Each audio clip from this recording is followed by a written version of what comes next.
Hi folks, we're Tassless today, your pushback channel, and thank you for joining this audio live stream. In this essay, I'd like to talk about how John Lennon's song Imagine has been co-opted, if not hijacked, by the globalist sort of schmuck foot soldiers as their de facto international anthem.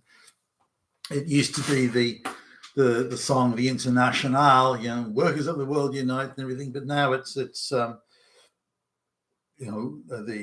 Jewish gay lesbians of the world unite. It's changed its sort of emphasis. But the song Imagine, I quite like the song, by the way.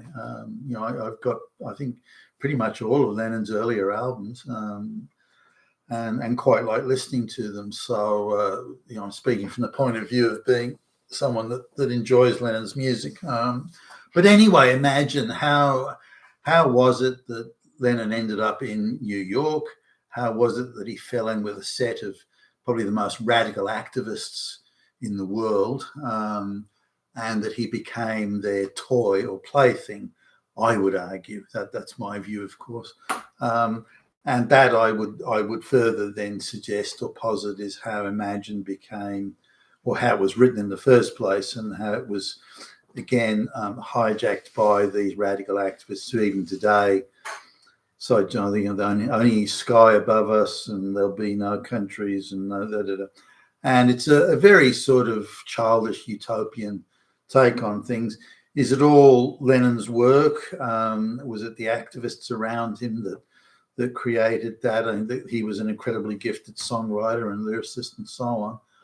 So how much was his input, and how much was him being infected, if you like, by the people and the events surrounding him?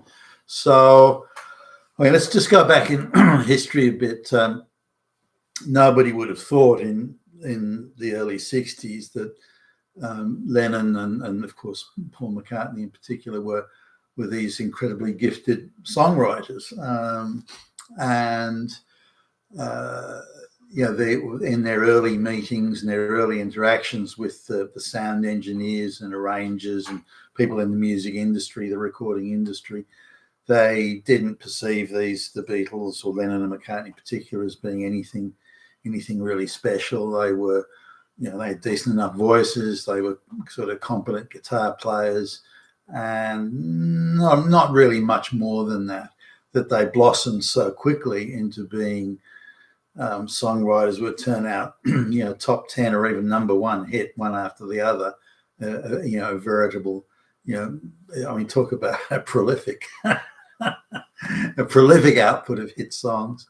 And Lennon, of course, was, and today is considered to be one of the top 10 songwriters of all time, and justifiably so. And Imagine was a good song. It's quite a simple song, actually, as a not at all gifted musician. It's only, I think, got 4 chords, and it's got a pretty sort of basic structure and common time, and the words are, if you're young and idealistic, the words can be somewhat inspiring.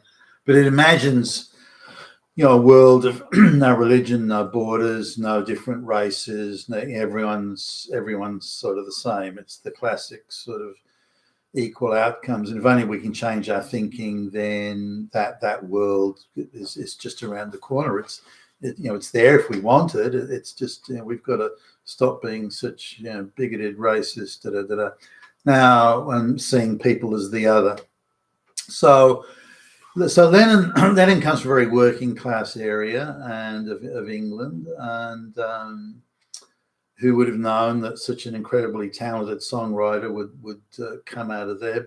But he did, and he married young, married another sort of very working class suburban girl, and within a short space of time, he's suddenly an international musical and songwriting and performing superstar.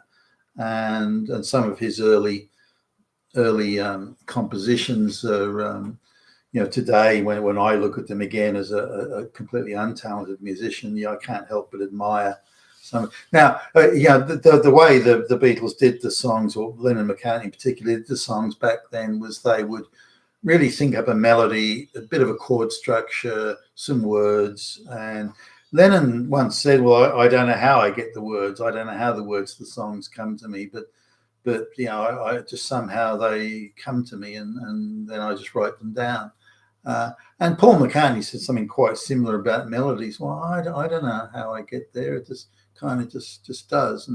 And they weren't classically trained musicians. They couldn't read music, and their knowledge of instruments was, they were no impresarios, or not at that stage anyway.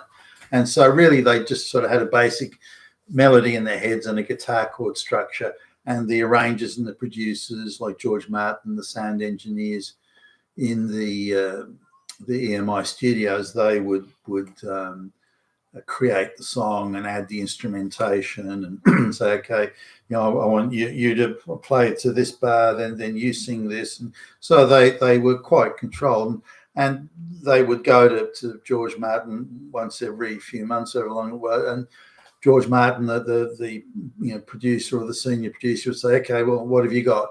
And then they would play their melodies and their chords and go, okay, I can use that. Okay, that one.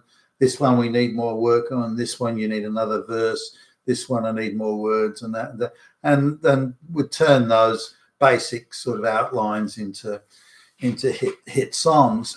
And so Lennon, as well as the Beatles generally, and of course Paul McCartney being himself a prolific writer of hit songs, then John Lennon was now this international superstar, and this brought him into contact with people that a year or two previously he never would have imagined he'd have been in contact with. So the sort of people that he was around in a social set, the sort of people that were around him and that he knew in the local area of working class Liverpool, England, including, by the way, his wife, was that they'd kind of become irrelevant to the new world, and he was moving in and into that artistic world of avant-garde art and so on, came this Japanese artist Yoko Ono, who was also a musician, played the piano quite well, and was also very exotic and coming from another country, and had all the exoticness of the other. And she obviously was keen on a relationship with Lennon, and had this exposure to the radical politics and views and the literature and the type of reading and influences that came from where she'd been running with, which was the radical activist Jewish gay lesbian crowd out of New York, and where she'd moved as, I think, a 19-year-old. I think she'd been married twice previously, had a child. So she's in London doing some sort of art exhibition, and Yoko Ono had been to see Lennon to ask for the original work of I think some of his compositions, and it kind of went from there. And he seems quite mesmerized by the exotic East and Japan, and Yoko Ono spoke pretty decent English, but it was the radical activist art and politics scene of New York that Yoko Ono came from, that particularly influenced or had an impact on John Lennon. So he gets together with Yoko Ono, and when the Beatles break up, he buys an estate in England, but quite a large estate, but then moves to New York because Yoko complains the British media are being racist towards her. This is before the word racist was really around.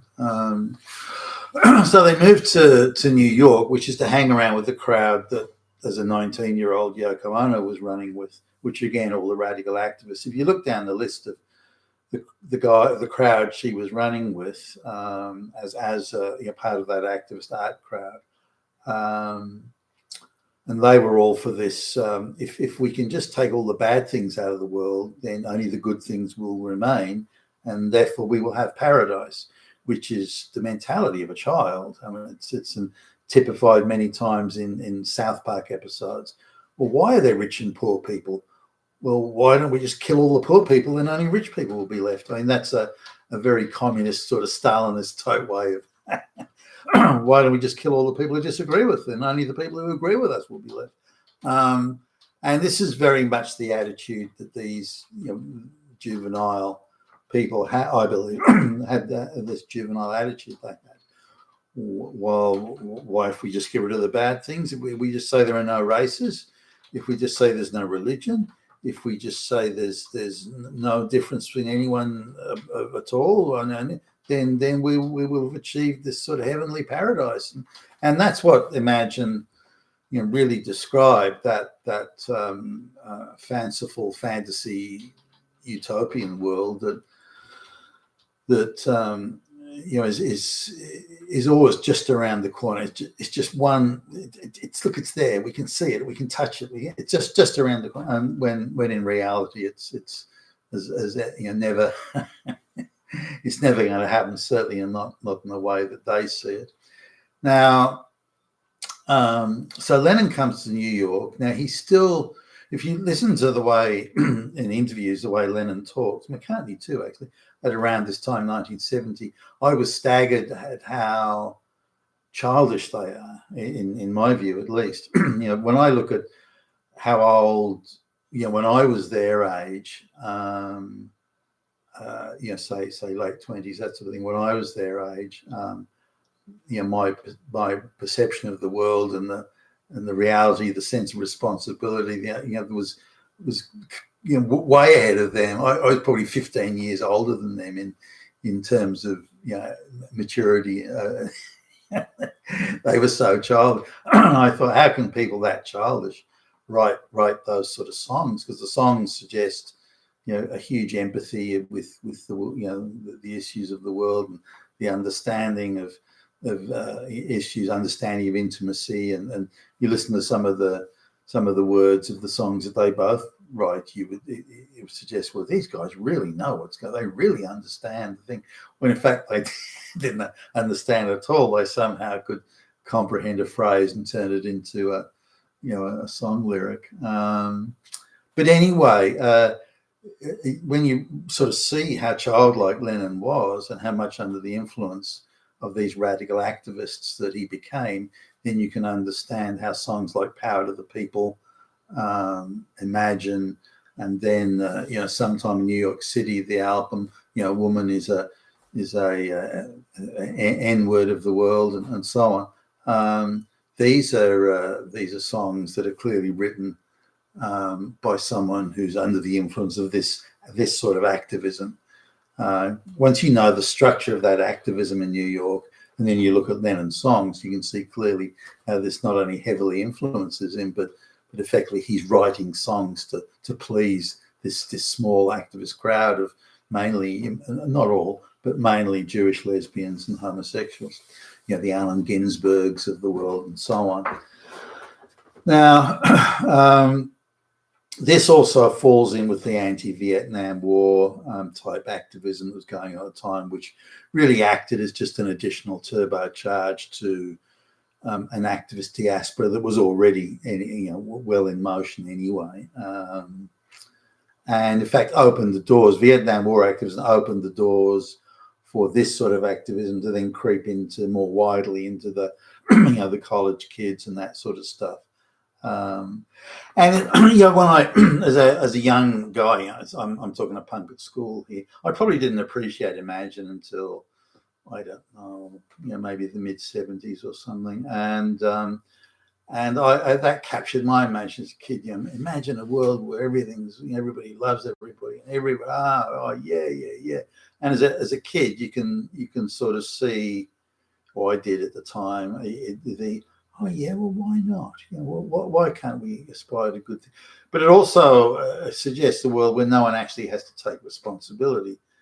You have no agency. You simply float around in a world of beauty where everything somehow neatly and magically falls into place. You don't have to deal with reality. You can just imagine a fantasy and live in that blissful fantasy rather than the reality that does exist. And that's, tailor-made for people with a juvenile attitude and juvenile outlook, and a view that everything can be fixed, every problem can be solved if everyone else changes their behaviour, which is of course fanciful nonsense. So Lennon's quite clearly captured by this activism, and which Yoko Ono was very much a part of. That was her thing. It was her great badge of accomplishment. Hey, I fell in with all these activists. And it's also sort of easy to to see how when bad things happen in your life, such as Yoko Ono as a child was living in Japan when it was being heavily bombed by the Americans in World War II, and the family was there's a lot of suffering and bad shit around them. So a young Yoko Ono, a child Yoko Ono would have, and she came from quite a well-to-do family, by the way. She would have seen that as those difficulties and those tribulations of, well, how can I stop this from happening? So, well, no war, no difference, and the sky above us, and then those bad things wouldn't have happened. So that simplistic, childlike rationale is something that Yoko Ono sort of had again as a 19-year-old coming to America and to New York and getting caught up in that activism and being accepted into that activist crowd, and seeing that these simple solutions of, well, if there's no religion and no difference, then that's it, no problem, and being caught up in that. And this is particularly how the Jewish activists, many of them gay, lesbian, sold it too, that we want to be different, but we want that difference to be from the Gentiles. We want that difference to be irrelevant. We're all the same. We want to be in moral control of things. We're the moral custodians, but otherwise completely equal. And if no one can be othered, if no one is different from anyone else, then everyone's the same. Then no bad things can happen to us or the gays or the lesbians or anyone else.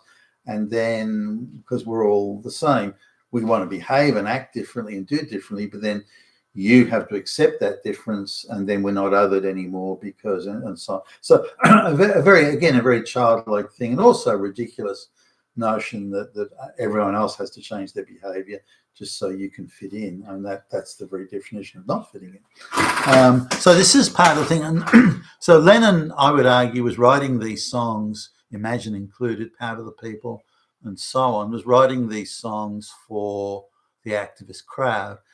Now, he did change, he sort of went off script somewhat, and he broke up with Yoko Ono for a little while, and they got back together later. And you could see almost immediately the change in his music. If you say, look at albums like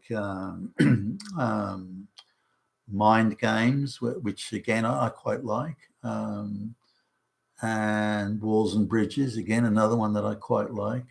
I do see Lennon as a great songwriter, and you look at those albums and you see that the activism is toned down quite a bit. Look at the album Imagine, and you look at all the most recent songs Lennon wrote. Some of them were from songs that he'd used in the past, he'd written in the past but hadn't yet used, like How Do You Sleep or something like that song. But if you look at the songs that he'd written more recently, and they were all activist songs in Give Me Some Truth, for example, screaming activism by a very childlike person. Or you look at the earlier album before that, the Plastic Ono Band album, where he had songs like God and Working Class Hero and so on. But coming then into the Mind Games and Walls and Bridges, you can see the backing off from the activism. There's a little bit of activism there, but it actually comes more back to the an album or a series of songs of musical quality, and more wider appeal outside of the activists' channels. And then when Yoko comes back in again, you can then see the activism pick up. So clearly there's a lot of influence there. So I would argue Lennon and his songwriting and his prominence as a musical artist had been hijacked by the activists, and he was used pretty much as their pawn, I would argue, to produce, in effect, musical propaganda. You've been with Tacitus today, your Pushback channel, and thank you for listening.